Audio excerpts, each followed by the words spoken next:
بسم الله الرحمن الرحيم نحمده ونصلي على رسوله الكريم أما بعد.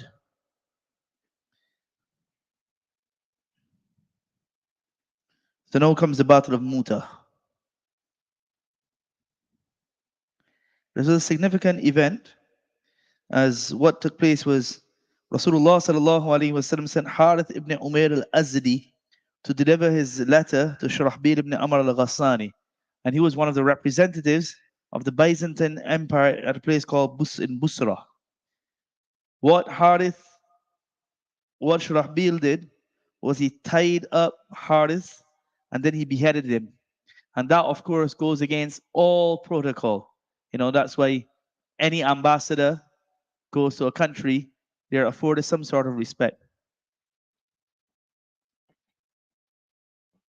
And that's why nowadays, if you're not in agreement with what a country is doing, you will summon the ambassador and tell him, make your way home. Right? That's what happens nowadays. So especially when they want to go to war with a country, you'll call that ambassador, right? So the president or the prime minister calls the ambassador and he tells him in no certain terms that, no, you make your way home. So we're cutting off ties with you. But otherwise, when an ambassador comes, no matter who they are, you still treat them with respect. And so basically what this man did went against every type of norm and the protocols of all times. So Rasulullah sallallahu alaihi wasallam sent an army of 3,000 strong Sahaba, and that was actually the strongest force that was sent out by the Messenger sallallahu alaihi wasallam. Zayd ibn Haritha radiallahu ta'ala was made the command of the army, and then the Messenger sallallahu alaihi wasallam instructed that if Zayd is martyred, then Ja'far will take command. If Ja'far is martyred, Abdullah bin Rawaha will take command.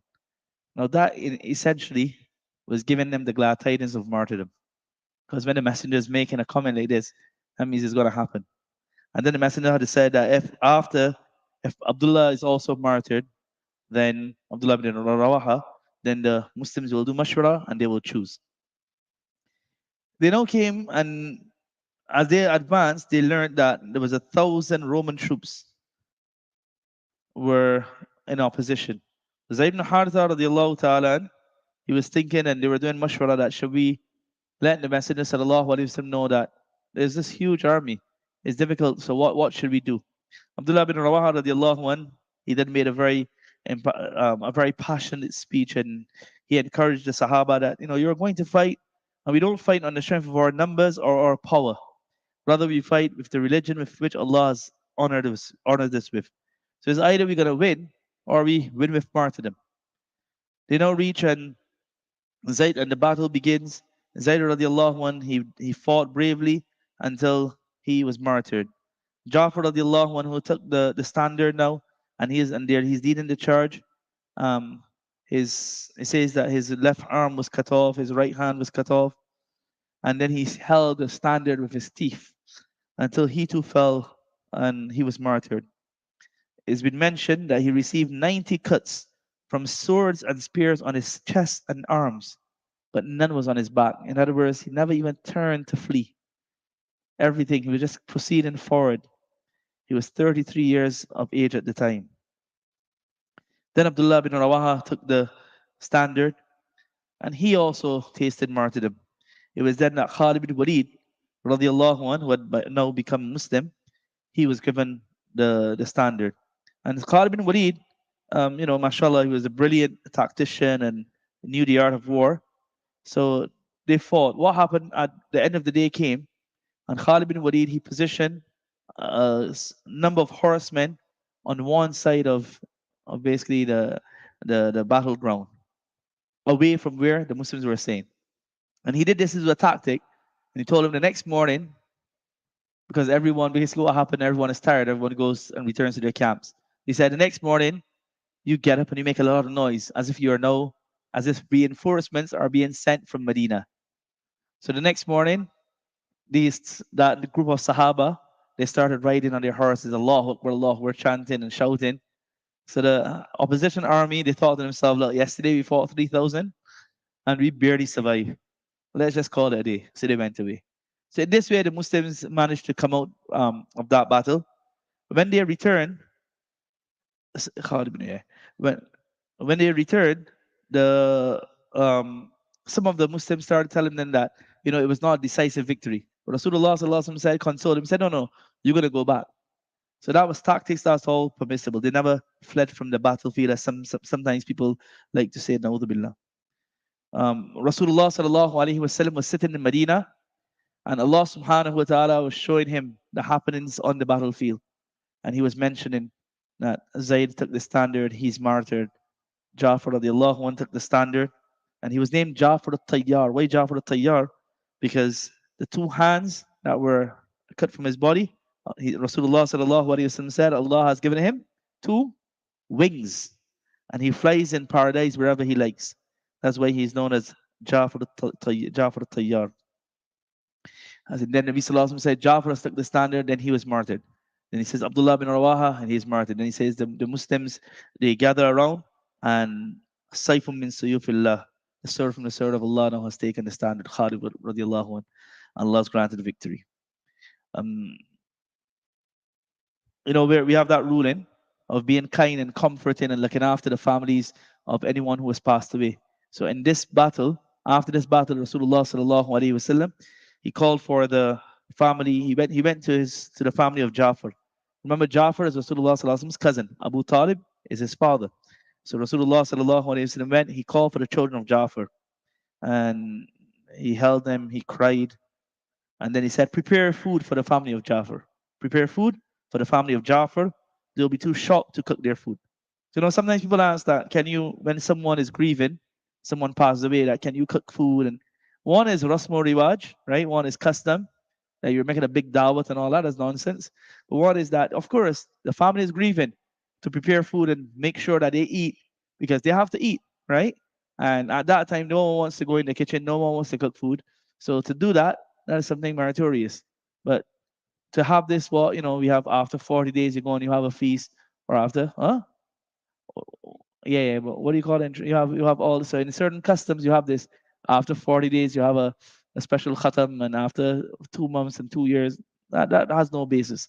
This aspect of just preparing food and sending and making sure the family eats.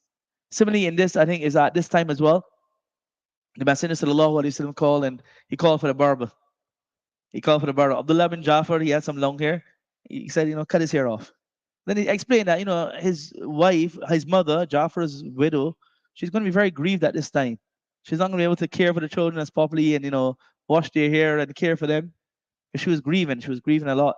She had a lot of love. Remember these two, Asma bin Umays and Ja'far radiallahu anhu, were amongst the first migrants to Habasha. Then imagine that you're in a foreign country with no one. So it's you and your, that close-knit community of Muslims. So it's by and large you and your wife and your children. And then he comes back, and within a year, he passes away. He's martyred. So of course it was going to hurt her. So Allah's Messenger said, cut the hair off the children's head, and so that it'll be easier for their upkeep, etc.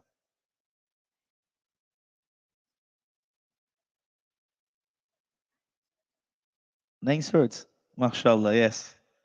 So then, after this comes now the conquest of Makkah. One of the agreements was that any of the tribes, they could become allies of either the Muslims or the Quraysh. And when you become an ally now, the same conditions will apply, that you won't fight with the other, right? So Banu Bakr, they concluded, they had a pact with the Quraysh. Banu Khuza'ah entered into an alliance with the Rasulullah sallallahu alaihi wasallam. Now these two tribes, Banu Bakr and Banu Khuza'ah, had a long-standing feud from pre-Islamic days. Banu Bakr now, they went and they started a fight with Banu Khuza'ah. It says that it was a night attack, and Banu Bakr, the same Banu Bakr, actually had weapons which were given to them by the Quraysh. And they chased this tribe into the Haram. Now, in the Haram, there's supposed to be no fighting, right?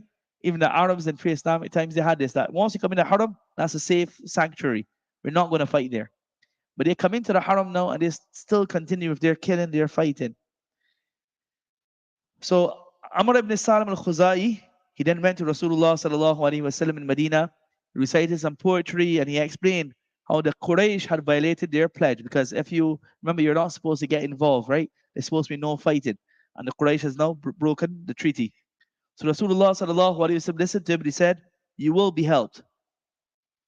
So Rasulullah sallallahu alaihi wasallam put three alternatives before the Quraysh: either pay the blood money for the victims, or terminate their alliance with the Banu with this tribe, or prepare for war now because you've broken the treaty.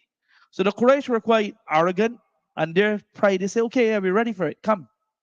So Rasulullah sallallahu alaihi wasallam now, this is how Allah subhanahu wa ta'ala now is making it happen, right? He caused the street to be broken by the Quraysh so that now the Muslims now can go and return now to Makkah. Abu Sufyan now, he's the leader, and he now becomes quite disturbed now, and he comes to Makkatul Mukarramah, Madinatul Munawwara, to negotiate with Rasulullah sallallahu alaihi wasallam. He went to the messenger, Allah's messenger ignored him. He went to his daughter, who is the wife of Rasulullah sallallahu alaihi wasallam, Habiba radiallahu anha. It says that when he came, she lifted up the bedding. He was going to sit down, and she lifted up the bedding. So he said, daughter, I can't tell whether you think that bed is too good for me or whether I'm too good for the bed. So Habiba replied, the fact is that this is the bed of the Messenger of Allah sallallahu alaihi wasallam, and you are an unclean polytheist. I do not want you to sit on the apostle's bed sallallahu alaihi wasallam. So then he said, by God, you have gone to ruin since you left me. But that is it. Her father, she doesn't really care. Nothing comes between the Messenger sallallahu alaihi wasallam and her, right? And that's the love. So he went to everyone, but nobody could. He went to Ali, he went to Umar, he went to Abu Bakr, he went to even to Fatima radiallahu anha, and he went tried to say that, use your son Hassan as a peacemaker, but he was not going to get anywhere. Then Rasulullah sallallahu alaihi wasallam now prepares the army, and there was another. So there are two Abu Sufyans. One is Abu Sufyan and Ibn al-Harb, and then there's one Abu Sufyan ibn al-Harith. Abu Sufyan ibn al-Harith, he was one of the relatives of Rasulullah sallallahu alaihi wasallam, and he used to insult Rasulullah sallallahu alaihi wasallam and the Muslims. So before the Rasulullah sallallahu alaihi wasallam entered Makkah, he also came to accept Islam, and he went to Ali first and said, Ali, what should I do? I've realized I'm wrong. So Ali said to him, no, you go and you speak to the Messenger sallallahu alaihi wasallam and say to him what the brothers of Yusuf said, right? What did the brothers of Yusuf say? That by Allah, Allah has preferred you above us, right? And we are indeed sinful. So Ali said, I know the Messenger sallallahu alaihi wasallam does not like to have anyone surpassing him in words that are kind and comforting. So when he went and he said this, Rasulullah sallallahu alaihi wasallam go, La tathriba alaykum al-yawm, yaghfirullahu lakum wa huwa arhamur rahimin. He became a Muslim. And he said when he became a Muslim, he was so humble that he would never be able to look at the Messenger sallallahu alaihi wasallam directly, out of that shame that he had because of his misdeeds. So the other Abu Sufyan now, who was the leader of the Quraysh, when the Muslims settled in their camp before they entered Makkah, he saw the fires were lit, and by all the fires in the campsite, he understood that it was a huge army. He met Abbas radiallahu anhu. By now, what happened to Abbas radiallahu anhu is quite interesting, his story, that he was told after initially he didn't accept, but he was always on the side of the Messenger sallallahu alaihi wasallam. Then he accepted, and it seems as though he was told by the Messenger sallallahu alaihi wasallam that you stay in Makkah. And his reason for that was so that he could always send messages of what was taking place. So now, of course, there's no need for him to remain anymore. So he also had exited Makkah and met Rasulullah sallallahu alaihi wasallam on the way as the messenger was going to Makkah. So he actually brought Abu Sufyan to Rasulullah sallallahu alaihi wasallam, and Rasulullah sallallahu alaihi wasallam said to him, Abu Sufyan, has the time not come yet for you to acknowledge that there's only one Allah? So at that time,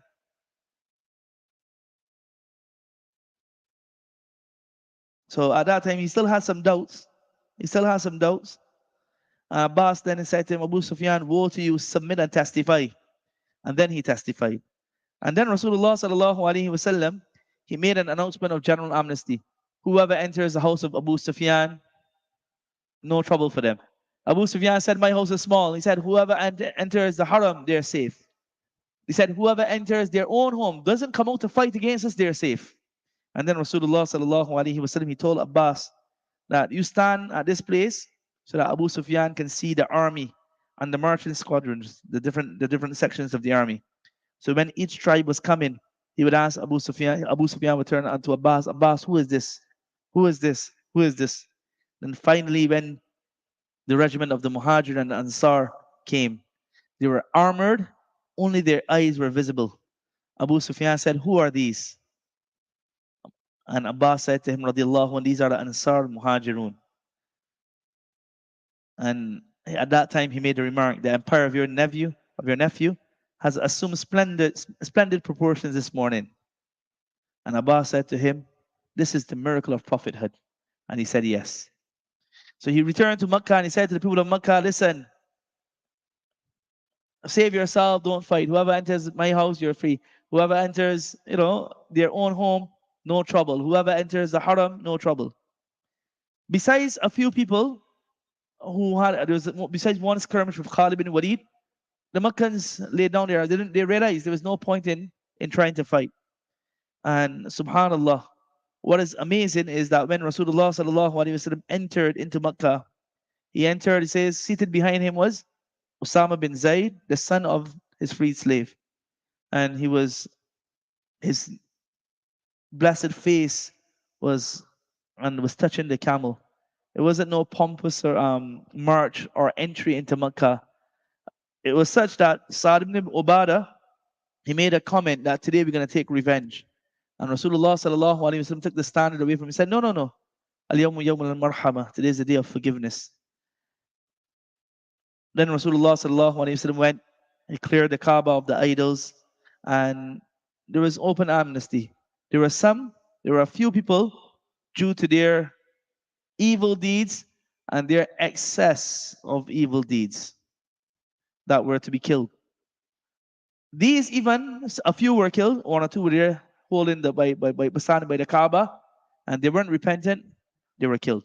But then there were a few others, Wahshi radiallahu an, Ikramah ibn Abi Jahl, even Hinda, even Hubab, who was I think it's Hubab ibn Mundir, who was the one who had injured the Prophet sallallahu alaihi wasallam's daughter when she was migrating, and subsequently she lost the baby she was carrying, and due to those wounds she also passed away in Medina. So these were a few who were Rasulullah sallallahu alaihi wasallam said, under no circumstance, when you see them, kill them. Ikramah, he started to run away, and his story is a lovely one. He ran away, he got onto a boat, and his wife ran behind him. And his wife went, and she actually went to the Prophet ﷺ and said, give my husband amnesty, leave him. Then he went, he was on a boat, the boat started to shake. It was about to capsize, and he made dua. When he came off the boat, he came and he met his wife. The wife said, I've spoken to the messenger, accompany me, accept. He wanted to have relations with her at that time. She said, no, you're still a disbeliever. And when he went in, this is what is so amazing. Before he entered the Messenger sallallahu alaihi wasallam's gathering, Allah's Messenger said, Ikramah is going to come. Ikramah is going to enter. Don't say anything bad about his father. And who's his father? Abu Jahl. Abu Jahl, the Pharaoh of this ummah, the one who did everything to hurt the Messenger. But at that time, Rasulullah sallallahu alaihi wasallam said, don't say anything to hurt anything bad regarding his father, because we don't want to hurt his feelings. And that's the Islam that we are taught. Don't hurt anybody. And he came in, he became Muslim. The one, as I said, the one who had killed, so Zainab radiallahu anha, when she was migrating, this individual came, and he said, how are you going to let the daughter of the messenger migrate just like that? And he hit at her, he pushed her, and she fell from the camel. She fell, she suffered a wound, and as I said, she miscarried after. Rasulullah sallallahu alaihi wasallam said, when he comes, that's it, it's death for him. But he too heard of the forgiveness and the mercy of the messenger, and he came to the messenger sallallahu alaihi wasallam. Allah's messenger, when he came into the gathering, Allah's messenger asked, who is it? And he gave his name. And one of the Sahaba got him and said, O Messenger of Allah, let me slay him, cut his throat off. Allah's messenger said, no, leave him. And he called him, he became Muslim. So imagine that, the person who was the means of your daughter passing away, she's also forgiven. Then Rasulullah sallallahu alaihi wasallam stays there. Hind accepts Islam. Wahshi also accepts Islam. At that time, the Ansar now were quite worried. Now, what's going to happen? Is the messenger going to stay in Makkah or not?